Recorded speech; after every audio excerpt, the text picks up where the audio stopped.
Depuis petit peu, j'ai toujours été un grand passionné de l'œuvre Dragon Ball, et plus particulièrement des transformations et des différents stades de Saiyan. Je me rappelle même chercher sur internet en rentrant des cours Super Saiyan 100, c'est pour vous dire. Ainsi, dans cette vidéo, je vais vous parler de la signification profonde des transformations Saiyan dans l'œuvre riche qu'est Dragon Ball. Nous allons ainsi examiner chaque transformation en détail et analyser ce que cela signifie pour les personnages qui les utilisent, ainsi que pour l'histoire de la série elle-même. De la transformation en Super Saiyan jusqu'aux légendaires transformations en Super Saiyan God, nous allons explorer l'évolution des transformations Saiyan et leur impact sur la série. Nous allons également parler des différentes formes de transformation et de leur signification symbolique. Si vous êtes un fan de Dragon Ball Z ou si vous voulez savoir plus sur cette série légendaire, alors cette vidéo est faite pour vous. Alors mettez votre YouTube en mode sombre, éteignez vos lumières, fermez vos rideaux et laissez-moi vous emmener dans l'univers fascinant des Saiyans et de leur transformation.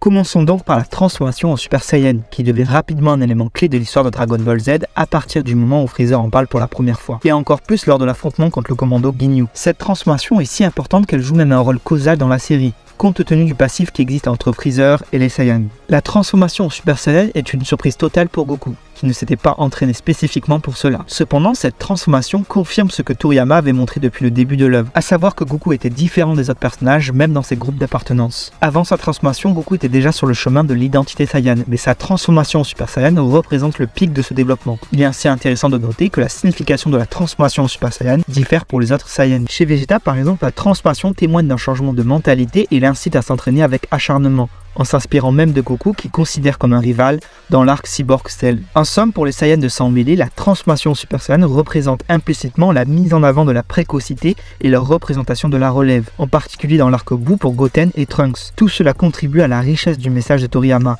et rend la transformation en Super Saiyan encore plus importante pour l'histoire de Dragon Ball Z, venant ainsi témoigner de la maîtrise de l'auteur sur son œuvre. Les transformations de Super Saiyan Stade 2 et 3 sont deux évolutions clés dans l'histoire de Dragon Ball Z, qui ont un impact significatif sur nos personnages qui accèdent à ce stade. Tout d'abord, la transformation en Super Saiyan Stade 2 est atteinte par Gohan lorsqu'il combat Cell. Cette transformation est significative car elle représente l'apogée de la relation entre Gohan et Goku, ainsi que l'évolution de Gohan en tant que personnage. Gohan avait toujours été un personnage doux et réservé, mais cette transformation en Super Saiyan Stade 2 dévoile une toute nouvelle facette de sa personnalité.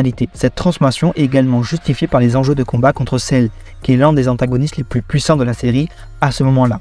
La transformation de Super Saiyan Stade 2 est donc essentielle pour la victoire de Gohan et l'issue du combat. Cette transformation est bien plus que simplement une évolution physique, c'est la culmination de tous les moments où Gohan a dû puiser dans sa force et sa colère pour faire face aux précédents antagonistes de Dragon Ball Z. Cette transformation représente le couronnement de ses efforts et de ses sacrifices pour devenir un guerrier plus fort, plus déterminé et plus résolu. En atteignant cette transformation, Gohan atteint également un statut symbolique important, celui de protecteur de la Terre. Il devient le gardien de la planète face aux menaces qui pèsent sur elle. Et ce statut est entièrement mérité. La transformation en Super Saiyan Stade 2 est donc bien plus qu'une simple consécration. C'est une affirmation de la détermination et de la résolution de Gohan à protéger son monde. De même, la transformation en Super Saiyan Stade 3 est atteinte par Goku lorsqu'il combat Majin Buu. Cette transformation est significative car elle représente l'apogée de la relation entre Goku et Vegeta, ainsi que l'évolution de Goku en tant que personnage. Comme pour la transformation de Gohan, la transformation en Super Saiyan Stade 3 est justifiée par les enjeux du combat contre Majin Buu. Il faut évoquer dans cette même logique le stade de Super Saiyan 4. Même si la forme laisse quelque peu désirer au niveau du rituel, c'est la forme par excellence dont le message est de mêler le côté combatif et bestial des Saiyans. C'est un retour aux sources pour Goku et une excellente continuité dans l'idée maîtrisée de l'auteur.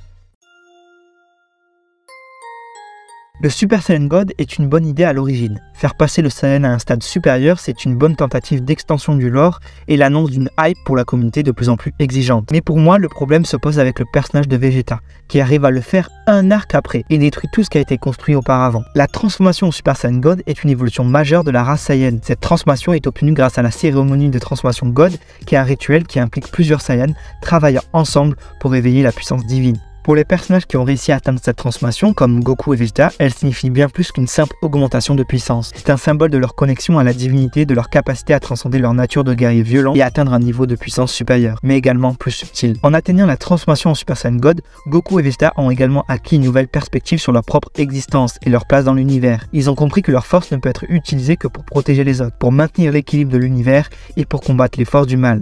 Ils ont également compris que leur propre croissance personnelle n'a pas de limite et qu'il est possible de continuer à se développer en tant que guerrier. La transformation en Super Saiyan Blue est l'évolution ultime des transformations Saiyan. Elle est obtenue par la maîtrise totale de la puissance divine, un pouvoir qui se cache au plus profond des guerriers Saiyan les plus puissants. Cette transformation représente l'apogée de la force, de la puissance et de la maîtrise de soi. C'est un symbole de la maîtrise totale de leur corps et de leur esprit, ainsi que de leur capacité à transcender les limites de leur race. Ils sont devenus plus que de simples Saiyans, mais des guerriers divins capables de rivaliser avec les dieux eux-mêmes. En atteignant la transformation de Super Saiyan Blue, Goku et Vegeta ont également acquis une nouvelle responsabilité, celle de protéger l'univers entier des menaces cosmiques. Ils sont ainsi devenus les gardiens de l'univers, prêts à sacrifier tout ce qu'ils ont pour protéger ceux qui leur sont chers. En somme, ces stades de transformation sont bien plus que la simple évolution de puissance. C'est un symbole de la maîtrise de soi, de la transcendance des limites et de la responsabilité envers l'univers entier.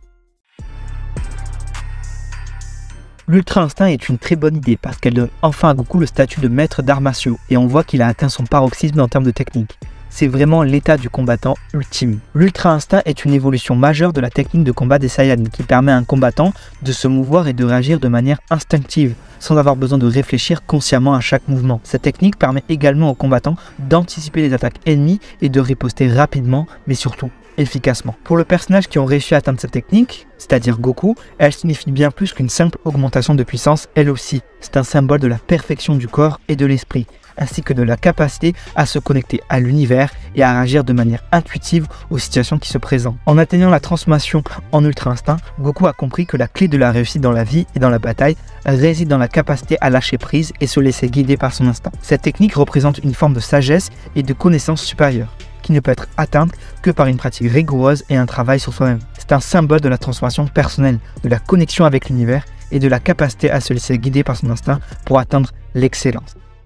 J'ai adoré concevoir cette vidéo et cette vidéo est pour moi un check du moi enfant qui recherchait en rentrant des cours sur internet les diverses transformations de Saiyan à venir et je me devais de faire cette vidéo. J'espère qu'elle vous aura plu.